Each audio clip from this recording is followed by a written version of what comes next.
হাওড়া থেকে ladies special bus উদ্বোধন করলেন পরিবহন মন্ত্রী। মহিলা চাকরিজীবীদের কথা ভেবে এবার বিশেষ উদ্যোগ রাজ্য সরকারের। চালু হচ্ছে লেডিস স্পেশাল বাস। এই বাসে উঠতেই পারবেন শুধুমাত্র মহিলারাই। মঙ্গলবার হাওড়া থেকে এই বিশেষ বাসের উদ্বোধন করলেন রাজ্যের পরিবহন মন্ত্রী স্নেহাশিস চক্রবর্তী। মঙ্গলবার থেকে প্রতিদিনই হাওড়া থেকে ছাড়বে লেডিস স্পেশাল বাস। মন্ত্রী বলেন, রোজ সকাল 9:30 থেকে হাওড়া থেকে মহিলা স্পেশাল বাস চলবে বালিগঞ্জের উদ্দেশ্যে। বাসটি park street, Elgin road, Rashbehari হয়ে বালিগঞ্জ পৌঁছবে। এই বাসের ড্রাইভার পুরুষ থাকলেও কন্ডাক্টরও মহিলা হবে। হাওড়া থেকে আপাতত এক বাস চালু হলো, পরবর্তীকালে যাত্রীবাহী সংখ্যা বুঝে বাড়াবেন সেই পরিকল্পনা রয়েছে। বিকেল 5:30টায় আবারও বালিগঞ্জ থেকে হাওড়ার উদ্দেশ্যে একই রুটে হাওড়ার দিকে আসবে বাসটি। মহিলাদের জন্য স্পেশাল বাস করার জন্য খুশি যাত্রীরা। খুব ভালো হয়েছে, খুব সুবিধা হলো আমাদের। সুরক্ষা ব্যবস্থা অনেকে বলি সব রকম সুবিধাই পাওয়া যাবে, বিশেষ করে যাত্রীদের সুবিধা হবে, লেডিস যাত্রীদের সুবিধা হবে। আমিও একজন লেডিস কন্ডাক্টর, বাট আমাদেরও টিকিট কাটতে অসুবিধা হয় যখন জেন্টসরা ওঠে। আমাদের প্রচণ্ডই সুবিধা এই বাসটার জন্য। সুরক্ষা এটাই পাবো যে কোনো চাপটা থাকবে না আমাদের। যারা যাবেন লেডিস যাত্রীরা তারাও খুব সুবিধা পাবেন, ফ্যাসিলিটি পাবেন। যে এটা শুধু যদি সিটিং হয় তাহলে আরও ভালো হয়। এটাই না, লেডিস বাসে নিশ্চয়ই লেডিস কন্ডাক্টর দেওয়াটাই বেস্ট।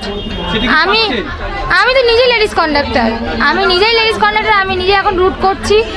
আমাদের অনেক রকম ব্যাপার আছে, সেটা তো আমাদের ব্যাপার না। ড্রাইভার কন্ডাক্টরের কোনো ব্যাপার নেই এখানে, না ড্রাইভার কন্ডাক্টর বাসটাকে মেনটেন করবে না, ওটা ডিপার্টমেন্ট করবে, ডিপো করবে। ডিপো ওয়াইজ যারা রক্ষণাবেক্ষণশীল যারা আছেন তারাই করবে। সেটা তো এইটা তো আমরা কিছু বলতে পারি না, না দাদা। তুললে তখন বলা হবে যে অফিসারদের সঙ্গে কথা বলার জন্য। এটাই বলবো। শম্পা দাস, আমি লেডিস কন্ডাক্টর এই বাসের, না আমি পাইকপাড়া ডিপো। অনুষ্ঠানে আমাদের পরিবহন দপ্তরের রাষ্ট্রমন্ত্রী দিলীপ মণ্ডল সাহেব রয়েছেন, আমাদের সেক্রেটারি ডক্টর সৌমিত্র মোহন সাহেব রয়েছেন, WBTCর এমডি, ডেপুটি এমডি, সরকারি আধিকারিকরা সকলেই রয়েছেন। আমরা এই বাসটি মহিলাদের জন্য লেডিস স্পেশাল বাস হিসেবে আমরা এটা চালু করছি পরীক্ষামূলকভাবে হাওড়া স্টেশন থেকে বালিগঞ্জ পর্যন্ত। এবং এটি park street, Elgin road, Hazra, Rashbehari হয়ে বালিগঞ্জে পৌঁছবে। প্রতিদিন সকাল 9:30টায় এখান থেকে যাত্রা শুরু করবে এবং বিকেলবেলা যখন অফিস ছুটি হবে আবার বালিগঞ্জ থেকে 5:30টার সময় এই বাসটি ওই নির্দিষ্ট রুট হয়েই হাওড়া স্টেশনে পৌঁছবে। এটা মূলত মহিলাদের জন্য।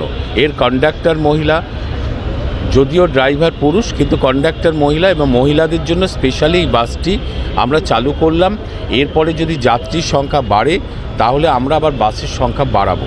এখন পর্যন্ত এইটুকুই পরিকল্পনা আছে, কারণ আমাদের মাননীয় মুখ্যমন্ত্রী যেভাবে সার্বিক ডেভেলপমেন্ট সারা বাংলার জন্য করছেন, সর্বস্তরের সর্বশ্রেণীর মানুষের কাছে সরকারি পরিষেবা পৌঁছে দেওয়াই তার লক্ষ্য। তাই পরিবহন দপ্তরের পক্ষ থেকে যেমন আমাদের বাস চলে, তেমনি মহিলাদের জন্য স্পেশালি এটা চালু করলাম। চালু করে দেখি যদি অ্যাকসেপ্ট করে মানুষ তাহলে এর সংখ্যা বাড়বে। চলুক, কারণ হচ্ছে ডিম্যান্ডের উপরে নির্ভর করবে আমরা আর পরবর্তীকালে বাস বাড়াবো কি না। আমরা সেটাকে খেয়াল রাখছি। আমরা কিছুদিন আগেই সমস্ত বাসগুলোকে আবার নতুন করে কালার করেছি, পরিষ্কার পরিচ্ছন্ন করেছি। এটা যখন সময় আসবে আমরা নিশ্চয়ই এই মেনটেনের দিকে লক্ষ্য রাখবো। এর চকচকে পরিষ্কার পরিচ্ছন্ন এটা রাখার চেষ্টা যেমন আমাদের পরিবহন দপ্তরে থাকবে, কিন্তু যারা এটায় চাপবেন তারা তাদের নিজস্ব সম্পত্তি মনে করে তারাও এটার দিকে দৃষ্টিপাত রাখবেন, লক্ষ্য রাখবেন। তাই এই মুহূর্তে এলাম এখানে। এই জায়গাগুলো তো পরিবহন দপ্তরের জায়গা নয়। তো আমরা এখানে সেক্রেটারি সাহেব রয়েছেন, রাষ্ট্রমন্ত্রী রয়েছেন, আমরা একটু আগে আলোচনা করছিলাম। আমরা এখানে এই বাস স্ট্যান্ডটার যে টিকিট কাউন্টার সহ কিছুটা জায়গা যেটা পরিবহন দপ্তর ব্যবহার করে, আমরা এটা কিছুদিনের মধ্যেই রেনোভেশন করব। আমরা তার পরিকল্পনা নিয়ে নিয়েছি। দাদা, जिस तरह से মুখ্যমন্ত্রী লুক আফটার দিস ম্যাটার,